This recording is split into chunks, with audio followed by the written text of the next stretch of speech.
SRG sports official में आपका स्वागत है। आज हमारे साथ है शुभम उत्तेकर, जो यूनाइटेड स्पोर्ट्स क्लब ठाणे यहाँ ही हमेशा प्रैक्टिस करते हैं और मेरे ख्याल से यूनिवर्सिटी जो है 3 साल इन्होंने मुंबई यूनिवर्सिटी को रिप्रेजेंट किया और हाल ही में जो है वीर अभिमन्यू पुरस्कार से उनको संबोधित किया गया, सम्मानित किया गया। तो उनसे बात करते हैं। काय म्हणता, कसं चाललंय तुमची प्रॅक्टिस, कशी चालू आहे प्रॅक्टिस चालू आहे। आता सेशन चालू आहे प्रॅक्टिस। आता या 8 ते 10 पर्यंत आमच्या जिल्हा सिलेक्शन ट्रायल्स होतील।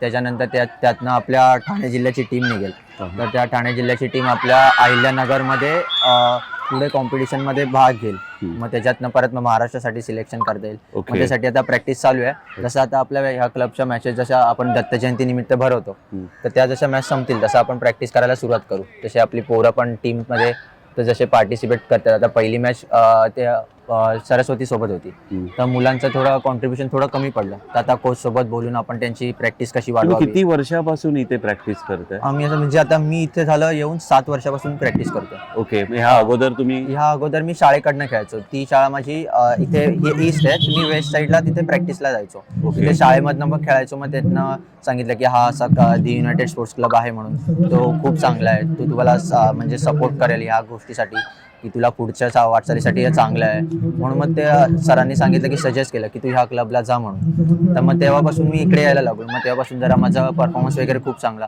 मला 2019मध्ये क्लबमध्ये जेव्हा मी इकडे आलो तेव्हा मला ह्या क्लबमधून असतानाच मला पहिलं 18 नॅशनल, त्यानंतर ओपन नॅशनल, मग नंतर मी जेव्हा 18 नॅशनल खेळलो तेव्हा मला सेकंड चान्समध्ये मला वीर अभिमन्यू जो 18मध्ये मोठा म्हणजे पूर्ण भारतामध्ये जो हे पकडला होतो, तो मला अवॉर्ड त्यांनी दिली। अच्छा, तेव्हा आता मला एक सांगा तुमची की तुमचा डाएट कोणत्या पद्धतीने, बिकॉज हा अतिशय फास्ट गेम आहे, खो खो गेम, त्यामुळे तुम्हाला अपडेट राहावं लागतं, प्रॉपर अवेअरनेस असावा लागतो तुमच्या हेल्थ बद्दल। बरोबर, ते कसं काय तुम्ही करता? आता पहिल्यापासून जसं आम्ही बोललो मी पहिल्यापासून शाळेमधनं खेळत आलो। तर शाळेमध्ये सकाळीची शाळा, त्यानंतर परत दुपारी परत क्लास, मग संध्याकाळी परत प्रॅक्टिस, त्यामुळे सवय लागली की सकाळी उठायची 7 वाजता।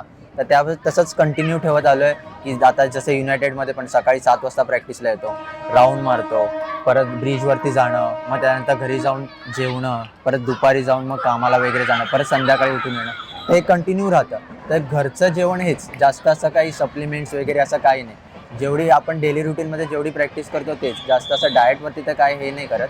पण सांगतात दादा वगैरे सजेस्ट करतात की काळे चणे वगैरे जे आपल्या घरी जे मिळतं त्याच्यावरतीच नॅचरल फूड खाणं आवश्यक आहे। सी बेसिकली हा प्रश्न मी यासाठी विचारला की आजकाल मॅकडॉनल्ड्स वगैरे ह्या गोष्टी चालू असतात, पिझ्झा, इकडे ह्या मुलांचा कळ असतो आणि ऑफकोर्स मोबाईल हे पण एक मोठं डिस्ट्रॅक्शन आहे। तर तुम्ही त्याच्यापासून स्वतःला कसं काय लांब ठेवता? नाही, ते लांब ठेवलं कारण की आमचे जे कोच आहेत, जे म्हणजे आमचे सिनियर प्लेयर आहेत, ते आमच्यावरती पहिल्यापासून की असं त्यांचंच ऐकायचं की ग्राउंडवरती आल्यावरती त्यांना बोलायचं की नमस्कार दादा किंवा गुड इव्हनिंग, गुड मॉर्निंग। तर ते आम्हाला सांगतात की तू ह्याच्यापासून फास्ट फूडपासून लांब राहा, हे कर की मग त्यांच्यापासून ऐकणं, म्हणजे त्यांचा परफॉर्मन्स बघणं की हे कसे चांगले खेळतात, मग त्यांना फॉलो करणं। त्याच्यामुळे की आम्हाला ती सवय लागली की जर आपल्याला पण त्यांच्याप्रमाणे खेळायचं तर आपल्याला पण हे फॉलो करायला पाहिजे। त्यामुळे मग फास्ट फूड आणि ह्याच्यापासून तर लांब राहतं। हां, कधी एखाद दुसरा दिवस होतो की खाल्लं जातं, पण ते पण करण्यासाठी मग त्याच्यानंतर ते खाल्लं की मग प्रॅक्टिसला यावं लागतं कंपल्सरी। मग ते दादा करून घेणार की दादा असं झालं, आज लग्नाला गेलो, इकडे खाल्लं गेलं बाहेरचं, मग तो सांगतो की नाही मग 2 टाइम प्रॅक्टिस कर, वाटलं तर दुपारी ये, दुपारी धावून जा। मग ते होतं असं करून, पण खाल्लं जातं, पण अवॉइड तरी जास्त करतो। ओरडतात दादा वगैरे, सिनियर पण खूप बोलतात।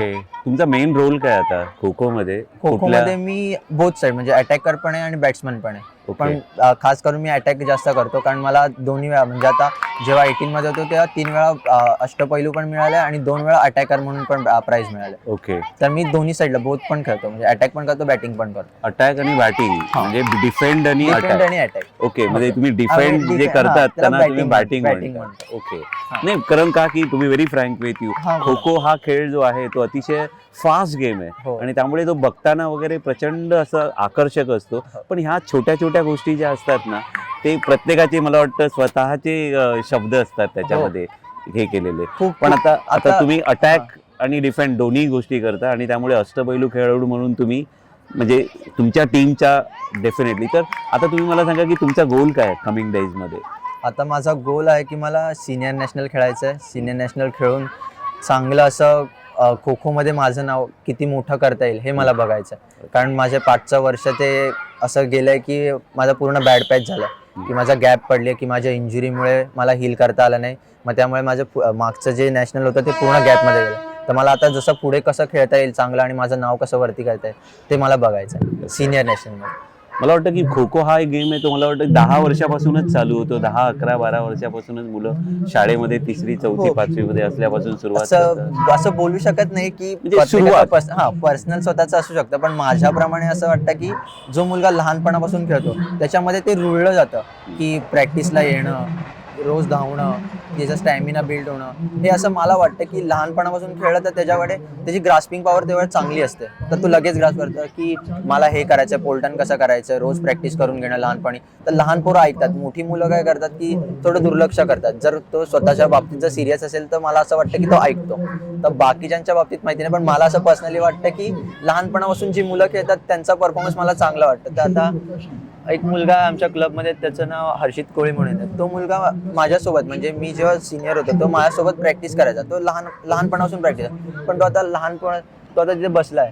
तो असं वाटत नाही की माझ्यापेक्षा खूप लहान आहे, पण त्याची बॉडी स्ट्रक्चर आणि तुम्ही बोलाल की तो खूप चांगला आहे. का कारण तो लहानपणापासून असं सिनियर मुलांसोबत राहिलाय आणि तो जरा चांगला बिल्ड झालाय असं मला वाटतं. बाकीच्यांचं काय सांगू शकत की कमी वयात चालू केलं, लास्टला असं चालू केलं, पण मला असं वाटतं. मला वाटतं की गेम जो आहे म्हणजे स्पोर्ट्स हे आयुष्यामध्ये माणसाला प्रॉपर दिशा देतं. तुमचं काय म्हणणं आहे यावर? मला वाटतं की देतं म्हणून, कारण की तुम्ही डिसिप्लिन मध्ये राहता. डिसिप्लिन आम्हाला जसं आता बाहेरच्या ह्याच्यामध्ये जरी आता शिक्षणामुळे काही जणांना ओळख मिळते. तर शिक्षणातनं जसं आपण काही पुढे केलं, कुठला कोर्स केला तर तुम्हाला त्यातनं ओळख मिळते. जसं इंजिनियर झालं, कुठून डॉक्टर झालं तर तुम्हाला त्यात पदवीमुळे इंजिनियर किंवा अशा डॉक्टरमुळे तुम्हाला पदवी मिळते, तर तुम्हाला त्यातनं ओळख मिळते. तर असं आम्हाला वाटतं की आम्ही खो खो खेळतो तर आम्हाला या खो खो खेळामुळे अशी ओळख मिळते की आम्ही कुठल्या बाहेरच्या ह्याच्यात खेळायला गेलो स्टेटमध्ये, तर असं मुलं ओळखतात की हा दादा चांगला खेळतो, ह्याच्यासारखं खेळायला पाहिजे, आणि बाहेरचे सर वगैरे ओळखतात. तर असं वाटतं. म्हणजे करिअर मात्र डेफिनेटली तुम्ही अभ्यास वगैरे सिन्सिअरली करता? हो करतो. दोन्ही करा, गरज दोन्हीची आहे. जर अभ्यास हे केलं तर खेळाकडे लक्ष द्यायला लागतं, तर खेळाकडे लक्ष द्यायचं तर अभ्यासाकडे, दोन्ही बोथ साईड करायला लागतं, नाही तर मग काही होणार नाही. असं आम्हाला पहिलं, आता जसे कोच सांगतात की पहिले अभ्यासाकडे लक्ष द्या, खेळ आपण खेळत राहू, पण खेळाकडे पण दुर्लक्ष नाही झालं पाहिजे आणि अभ्यासाकडे दुर्लक्ष नाही झालं. दोन्ही एकत्र करा तर तुमच्याकडे, जर तुम्हाला आयुष्यामध्ये जर टाइमपास करायचा असेल, जर तुम्हाला बाकीचे फंक्शन असतील, फॅमिली असेल, फॅमिलीचं तुम्हाला काय अटेंड करायचं असेल, तर मग तुम्ही त्याच्यापासून बाहेर जा. मग तुम्हाला खेळ हा प्रकार नाही. जर तुम्हाला करिअरकडे फोकस करायचं तर खेळ आणि हा अभ्यास हे दोन्ही तुम्हाला गरजेचं आहे त्यासाठी. आता तुम्ही सिनियर खेळाडू आहात युनायटेड स्पोर्ट्स, 7 वर्षापासून खेळता, तर त्यामुळे जी काही नवीन मुलं येतात त्यांना पण तुम्ही असे सल्ले जे आहात देत असाल अशी अपेक्षा आम्ही करतो. आणि येत्या दिवसामध्ये तुम्ही तुमचे जे काही फ्युचर प्लॅन्स आहेत ते सक्सेस होतील. आणि thanks a lot SRG sports ऑफिशियलशी बोलल्याबद्दल. Wish you all the best and all the best.